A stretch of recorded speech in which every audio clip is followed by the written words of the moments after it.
Buenos días. Nuestro grupo está conformado por Mariana Valencia, Andrea Palacio, Juan Manuel Lozano, Valeria Ortiz y María Paz Esparza.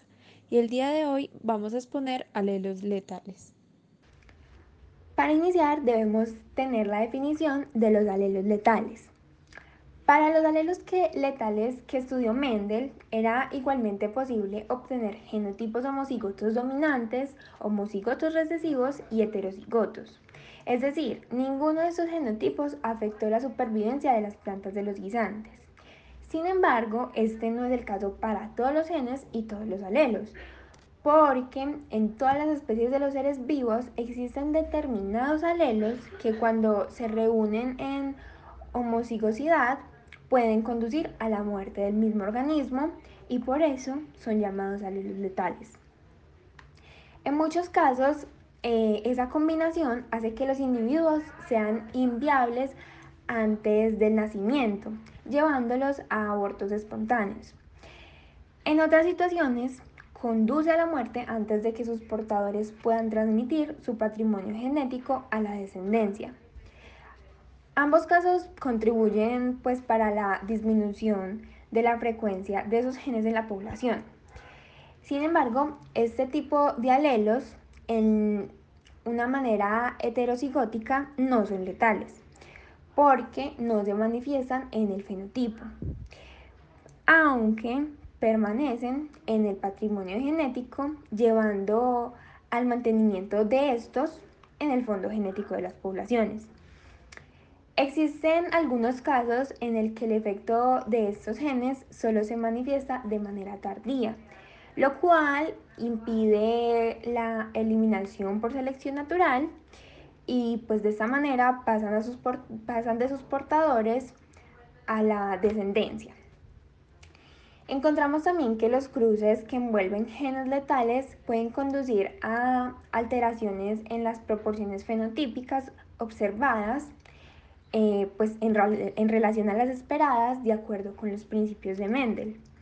Algunos alelos asociados con trastornos genéticos humanos son letales recesivos. Por ejemplo, con el alelo que causa acondroplasia, que es una forma de enanismo, como hemos visto, una persona heterocigota para ese alelo tendrá extremidades cortas y baja estatura, es decir, acondroplasia, una condición que no es letal. Sin embargo, si el mismo alelo se presenta de forma homocigótica, causará la muerte durante el desarrollo embrionario o pues los primeros meses de vida, y pues este sería un ejemplo de la letalidad recesiva. Algunos trastornos, otros, también son causados por alelos letales dominantes. Estos alelos son los que causan la muerte con solo tener una copia. Pero si un alelo letal dominante permite a los heterocigotos sobrevivir después de su nacimiento, pueden verse en la población como un trastorno genético. Si un alelo dominante, en este caso, permite a una persona sobrevivir hasta la edad reproductiva, este se podría transmitir a sus hijos, como es en el caso de la enfermedad de Huntington, que es un trastorno genético fatal que afecta al sistema nervioso. Siguiendo con lo que dijo Mariana, ahora les vamos a explicar por qué es una extensión.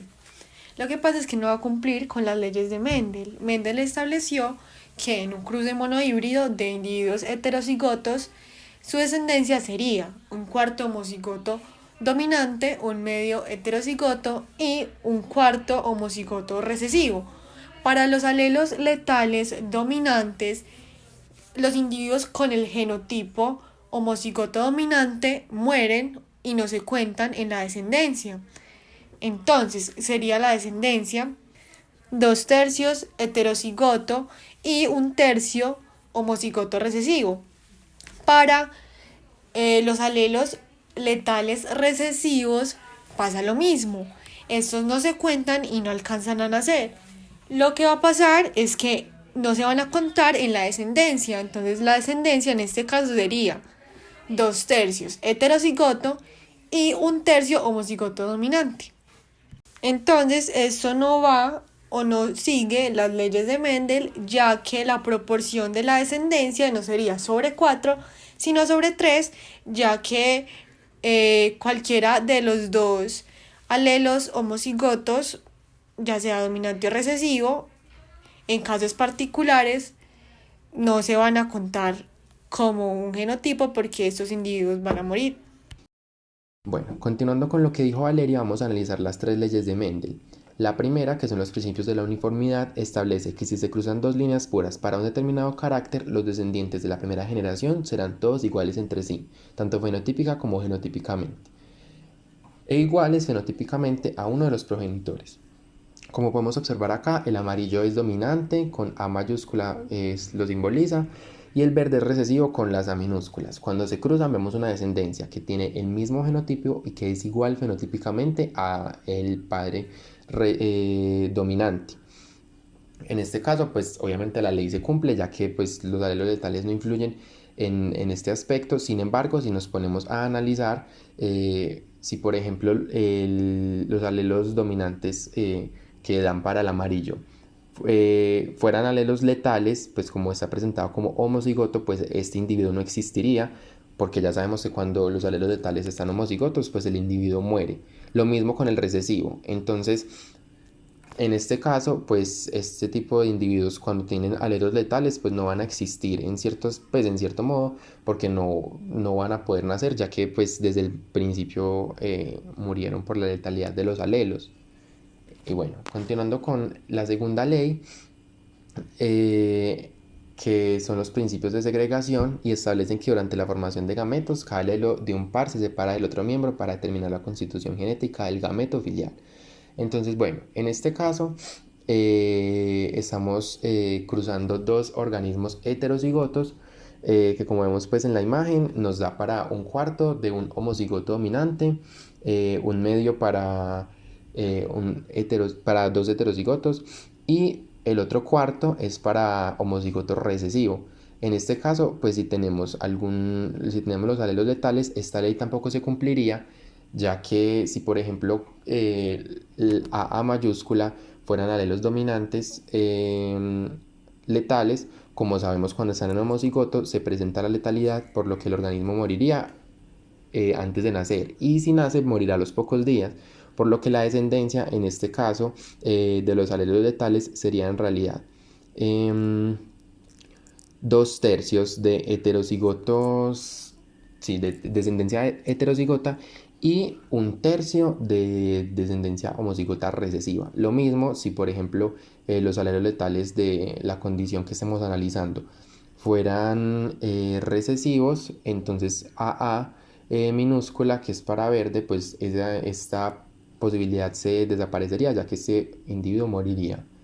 Y por último, la tercera ley de Mendel, que es la ley de transmisión independiente de los alelos, es en la cual Mendel concluyó que diferentes rasgos son heredados independientemente unos de otros.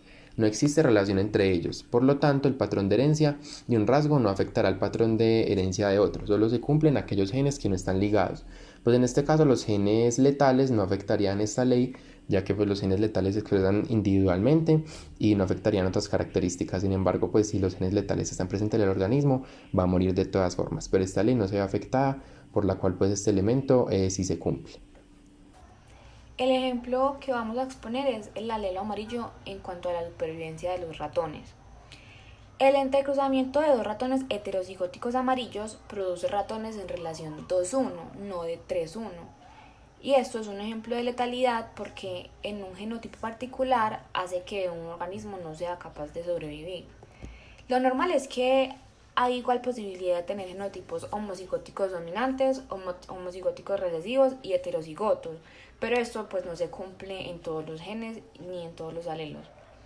Al cruzar ratones amarillos y café, la mitad de la descendencia fue amarilla y la otra mitad café, dando a conocer que los amarillos eran heterocigóticos y que el alelo amarillo era dominante frente al gauti, que es el café. Pero cuando se cruzaron dos ratones amarillos, se produjeron dos ratones amarillos y uno café, dando una relación 2:1. Y la descendencia amarilla no era genéticamente pura, o sea, era heterocigótica. Y esa relación pues mostró que algunos embriones con genotipo homocigótico AY se morían antes de nacer y dejaban una relación 2:1 de genotipo y fenotipo entre los ratones supervivientes. Entonces, si el alelo letal es dominante, los individuos con ese genotipo homocigótico dominante no van a sobrevivir. Entonces ese gen no se va a expresar y la descendencia no va a ser en relación 2/4, sino en 2/3 porque solo van a haber 3 genotipos.